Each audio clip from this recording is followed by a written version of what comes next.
Hi everyone, I'm Claire. And I'm John. And today we're talking about Pandora's freezer. Confusing title, but something cold, I'm sure. Well, I won't give away any details, but maybe we can guess this is about cold things, cold places perhaps. Somewhere that immediately comes to my mind when I think of cold places is Russia. Oh, yeah.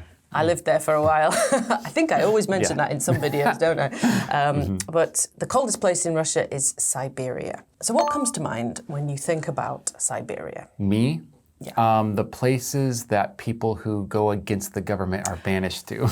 That's me too, yeah. Yeah. The gulags. Exactly. Like you either have to work there as punishment or you get sent there in the prisons and everything as punishment. And that's what I think, that's the only... Oh, and also Siberian tiger.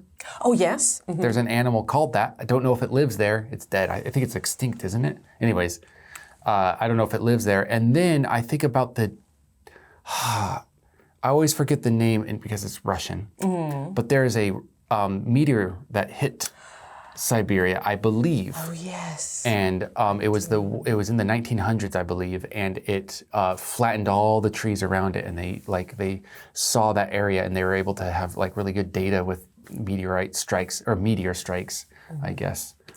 Ah, yes. Yeah. I do have a vague memory of reading about that. Something, and that's all. I don't know if that's Siberia either. It's Russia. Russia. General Russia area.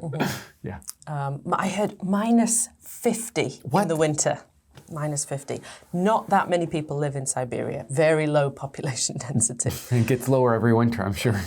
Do you ever wonder how life in somewhere like Siberia might be affected by global warming? Seeing as the people who live there bravely are used to that type of weather, I think a little bit of warming up would not, make them angry. However, I don't think it's the people in the very northern parts that are going to be affected the most by global warming.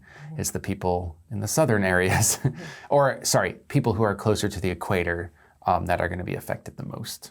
And so Siberian people, they're going to be like, hey, this summer, winter's quite mild, summer is great. We actually were able to grow one corn.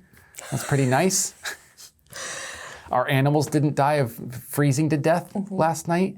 We're good. But other people are going to be like, why is it 80 degrees? And we're dying. Well, that's an excellent point, John. It might feel like an improvement if you're living in one of the coldest places on Earth. So let's find out if it really is an improvement for people living in frozen Siberia by checking out the article. Please read the summary or the full article if you've got time, and then we'll come back and discuss it together. Pandora's freezer. Scientists have revived several ancient viruses that had been frozen under the Siberian permafrost. These viruses also regained the ability to infect other organisms. The permafrost is melting rapidly, causing various problems. Reanimated viruses could possibly infect humans, since some were carried by animals that died and were frozen for thousands of years. Considering this, it is wise that scientists have started researching this topic seriously.